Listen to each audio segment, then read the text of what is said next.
We are here today to do a training session with my client Katie.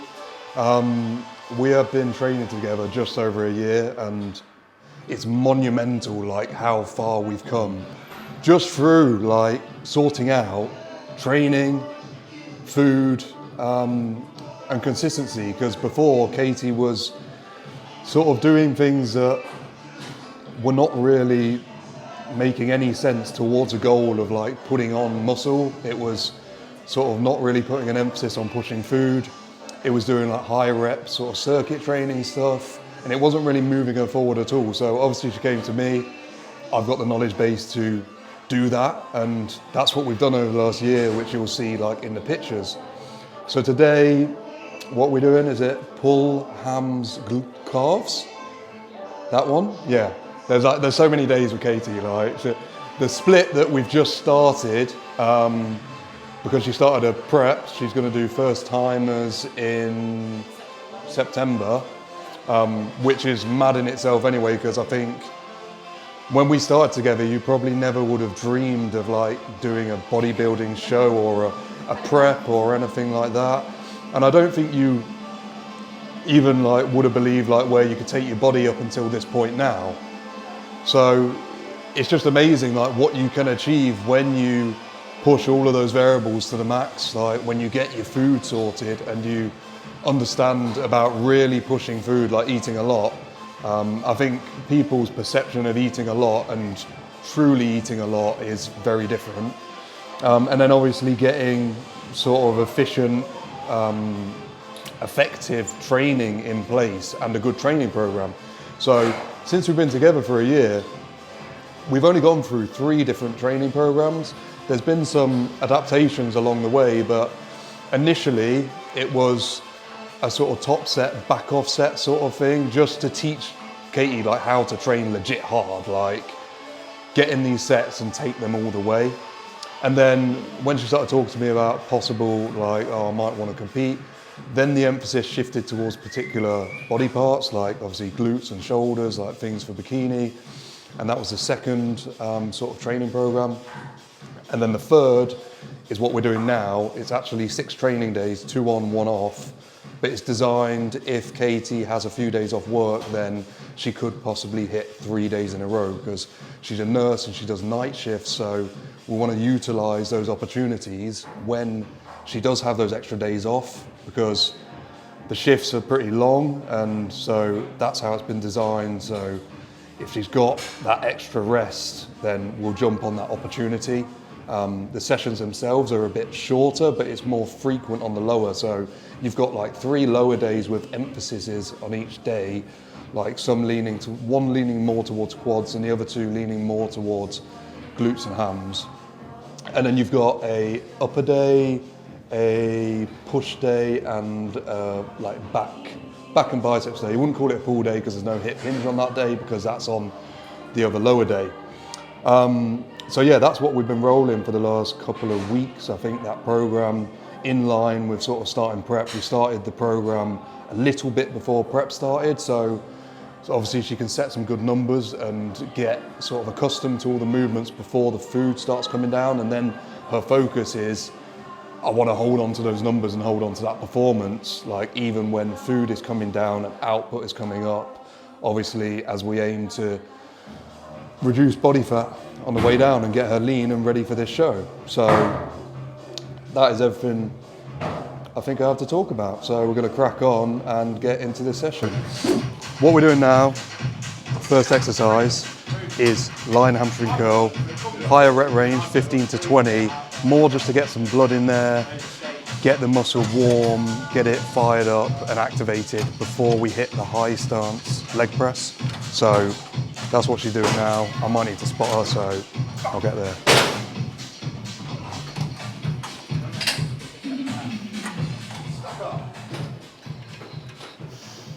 Good.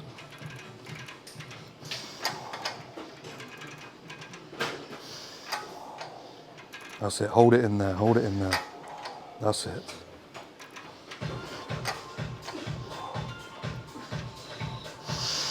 Good.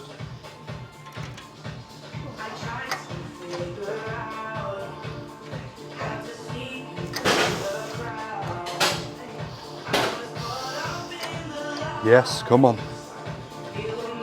Drive. Yes, all the way in, all the way in. All the way in. All the way in, all the way in, all the way in. There, yeah, come on. Couple more like that. Come on. Drive, drive, drive. Keep driving, keep driving, keep driving, keep driving. One more. One more. Come on. Keep driving, keep firing, keep firing, keep firing, keep firing, keep firing, keep firing. Yeah, good.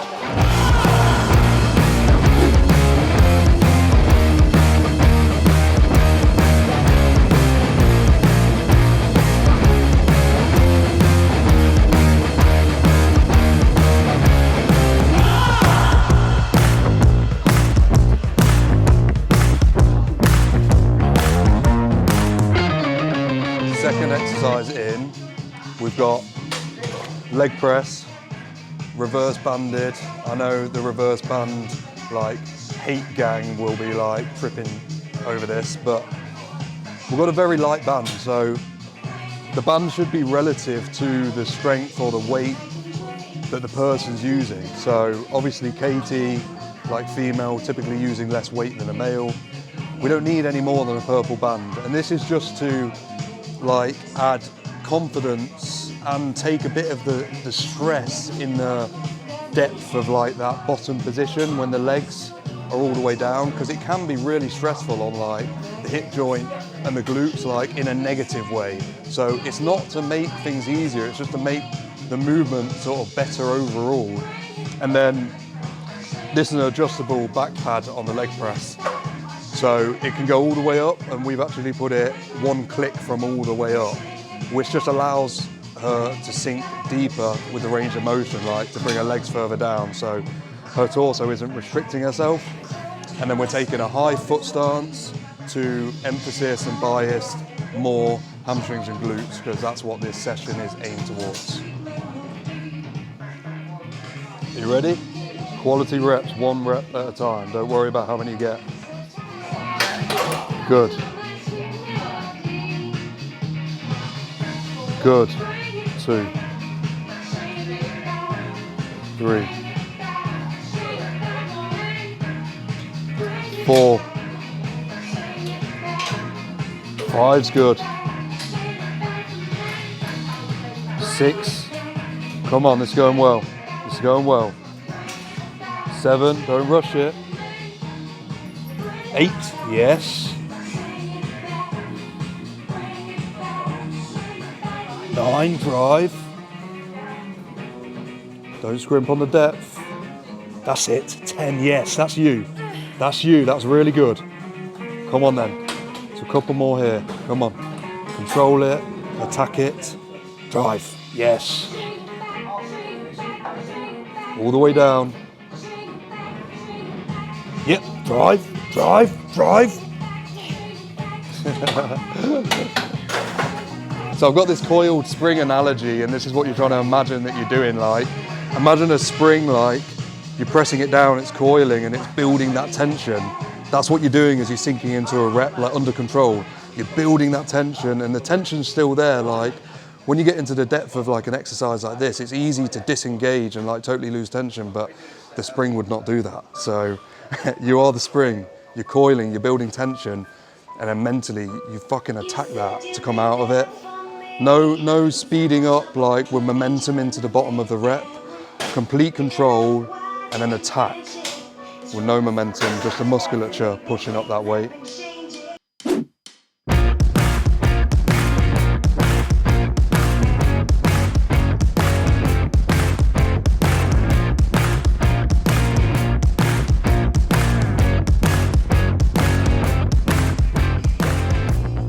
Okay, so what we're doing here now is a split squat, slight elevation of the rear leg.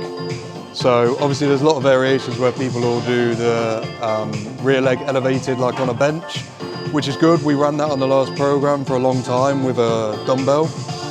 But this is just a bit more stable. So with like bodybuilding style exercises for maximum hypertrophy, we want to take any sort of skill balance element out of the movement sometimes. So there's some movements which are going to be pretty valuable where the trade-off for balance and skill set might be worth doing. But since we changed the program, we put this in, can just get really stable and locked in. No issues with like balance or like going off balance, just get locked into the set and take it all the way. So getting a really good sort of lengthening and shortening of the glute muscle on this exercise, which is the main sort of focus here. And yeah, so really good exercise for this point in the workout. Now we're gonna get on with it, get some weight on and get some gains. 5, 6, 7, good. Come on. 8, 9,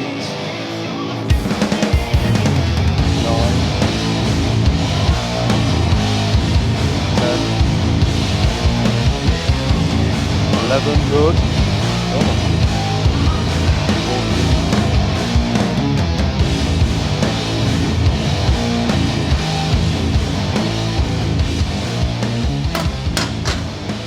You're locked into the machine is try and replicate what you could naturally do with a free weight. So I think a lot of people, they'll put themselves into very unnatural positions because the machine allows it, because obviously like gravity isn't pulling the weight a certain way, but then what you're doing is you're bearing that weight down on the structures of like your body, like in a very unnatural way that wouldn't be achievable with a free weight, and that normally puts like unwanted stress and pressure on certain things. So Katie sent me a WhatsApp video the other day, and her foot positioning, everything was set back, so quite a lot of stress on the back because of that. So what I've tried to do is get it set up that this is a position she would be able to achieve if she was doing like a free weight barbell like split squat. And that's what I want to do across the board. So you'll see some people that do a Smith machine squat and they've got their feet really far forward, incredible amount of stress on the back. So if I did something like a Smith machine squat, I'm trying to execute that as if I was doing a barbell squat. So all the cues I'd use for a barbell squat: foot positioning, outward knee drive, keeping the glutes turned on, and then the bar on my traps where it would be with a barbell, and like where it would like place that weight and pressure down in the same line of movement as like a barbell would. So just bear that in mind with machines. Try and achieve natural positioning, even though they can allow you to not achieve natural positioning, which can put a lot of stress and pressure on areas that you don't want. Okay, so what we're doing now is a Smith Machine RDL. So pretty good movement. Like Katie's been experiencing a lot of tightness in her lower back. She's doing a hell of a lot of stuff on her lower back that she previously wouldn't have, like the training, obviously, like the hard training, and then she's doing a hell of a lot of posing practice for bikini, the competition she's doing in September. So the Smith machine just allows you to put a bit less stress overall, like on your back, and position yourself in a certain way to try and take that stress away. So this is what we're doing now. Obviously very much glute emphasis, lengthening and then shortening that glute. Like that's what a lot of the movements are. It's just variations of lengthening and then shortening the muscle. So we're using a combination of all these different movements to try and get the best stimulus to make that musculature grow.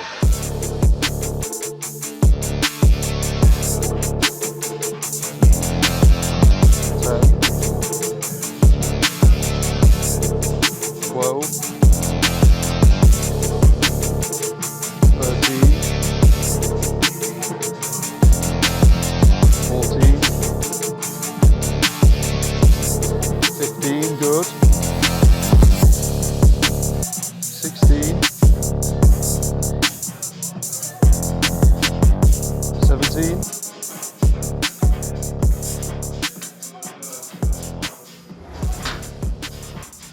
what we are doing now is a glute kick down.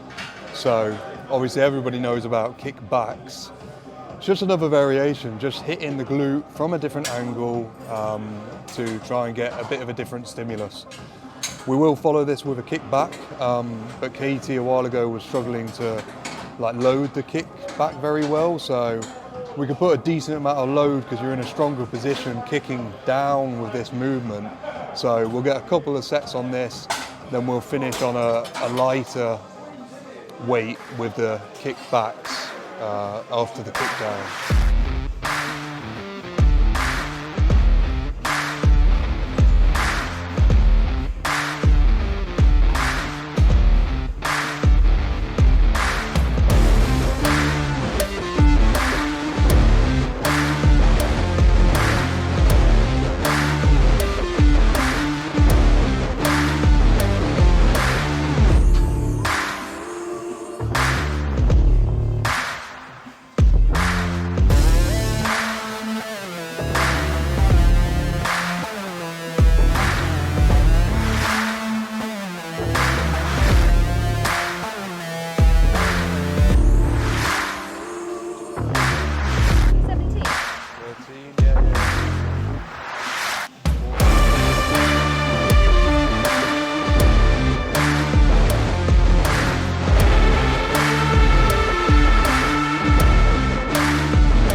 Basically, I just want to emphasize with all these movements we've done throughout today, how are we going to get the best stimulus out of movement? So some people will go too far like in certain directions. So some people will go way too like load orientated. So they'll start using too much weight, form breaks down, range of motion breaks down, tempos break down. Or you might have somebody at the other end of the spectrum that goes, oh, I need to do everything so perfectly, the tempo needs to be perfect, the range of motion needs to be perfect, but they don't use a challenging load. So you can see what we've done today, it's maximum load with all of those other variables intact. So the max load you can do with range of motion intact, so full range of motion or a specific range of motion relative to an exercise that you're doing. Tempos, so when you're fighting against gravity, it wants to be a sort of 1 second count. You're fighting against gravity, attack that weight. But then when you are returning down, like say on a leg press, the negative, that is gravity bearing down on you. If you just drop the weight, that is not your muscle doing any work. That is gravity carrying that weight down. So that's a stimulus that you're missing there. And then form. So if people's forms are breaking down and their body position's moving as they're doing an exercise, they're incorporating other muscles to get involved on that exercise. So you're not actually targeting what you want to target. So ultimate stimulus, combination of those factors. We maximize all of those factors with each of them sort of in synergy of each other, and we're creating the best stimulus, and that's what we've displayed in the exercises today. Now we're on to the glute kickback. So last exercise of the day, we've done a lot of heavy loading exercises, and typically we will prioritize doing the big compounds at the start of the session when you've got more energy. It makes no sense to fatigue yourself on isolation movements and then damage the potential like loads you could use in the compounds, like multi-joint exercises when you're training multiple muscles. And then we moved on to the isolation. Like I said, last exercise, we're just finishing up here. So lighter weight, higher rep ranges, just to get good contraction, blood flow, and just finish off the muscle basically.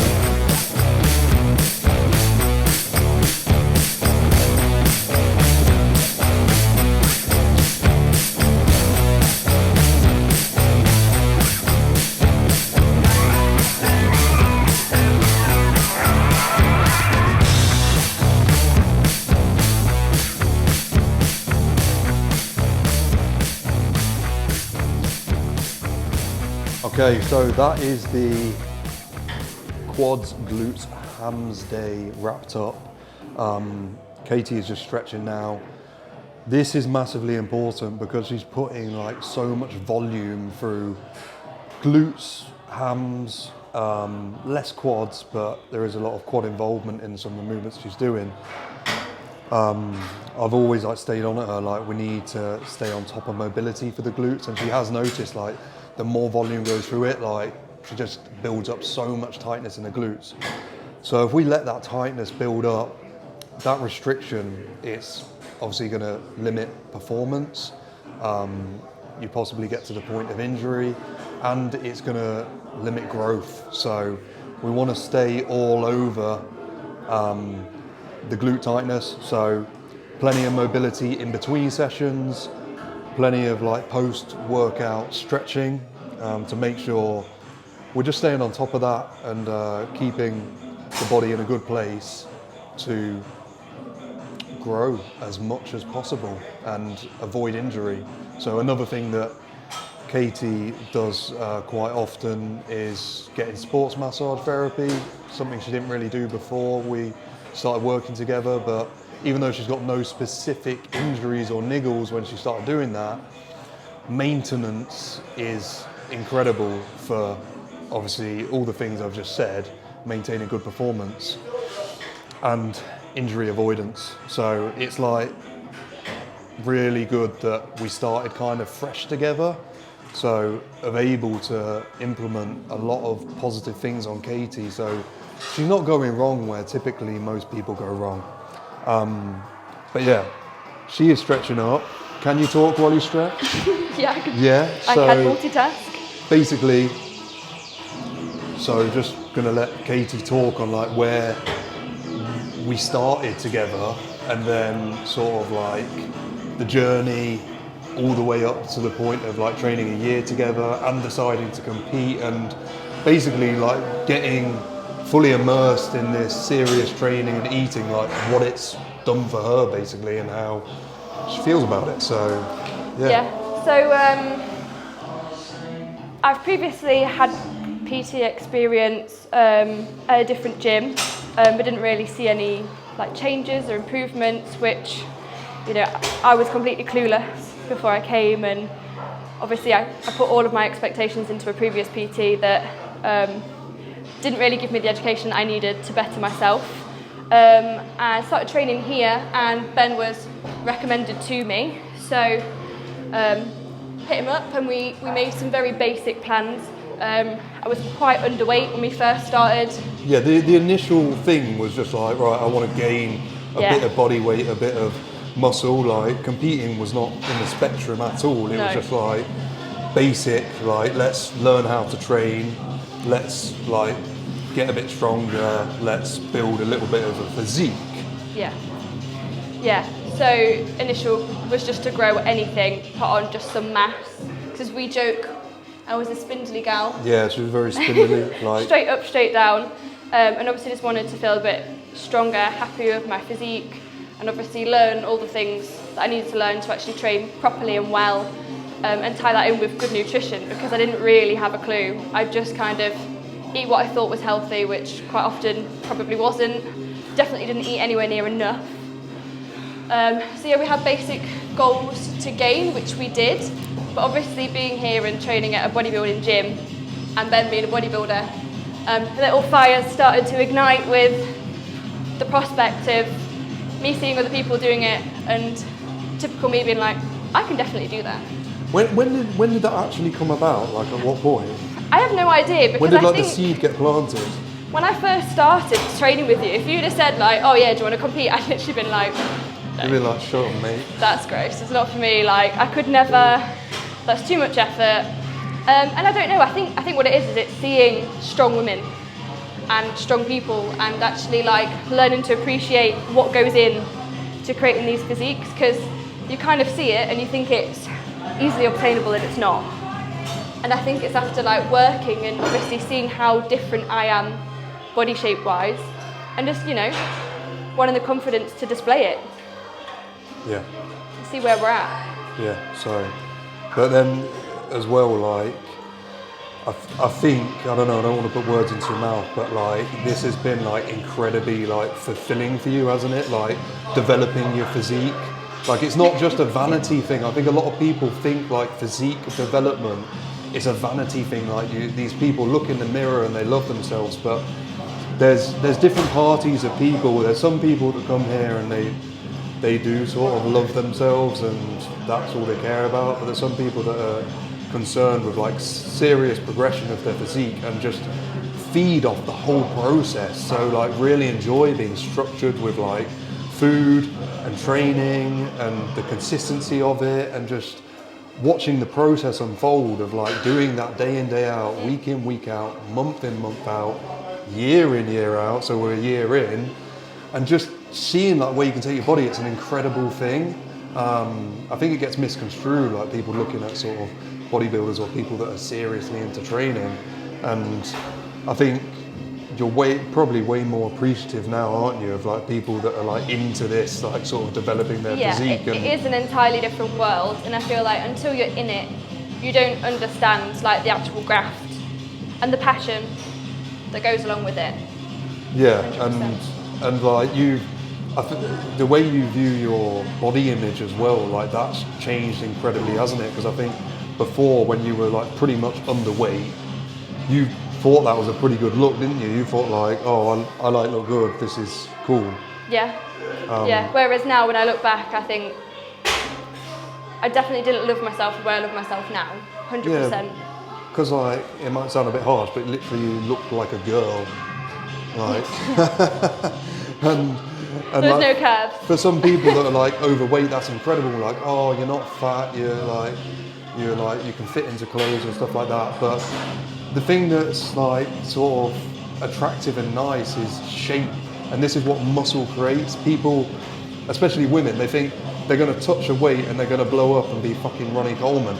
It doesn't happen that easily. Like people that are concerned with like serious physique development wish it would happen that easy, but it doesn't. And that's kind of the beauty of it. That it doesn't happen that easy. So like, not everyone can get it, and people that have got it, they put in work. There's no shortcuts in this. And that's what Katie's been doing for the last year. So she had a demanding job. She works as a nurse, like 12-hour shifts that sometimes run over, like 13, 14 hours. You still come to the gym and get the job done. Like, so there's plenty of people who make excuses, but if you want it, you'll do it. That's what Katie's been doing for a year. What did we start at? We were like 57 kg when you started. Yeah. And then your peak weight was like 71.3. 71.3. So that's a lot of body weight to put on. And obviously she doesn't look fat or anything.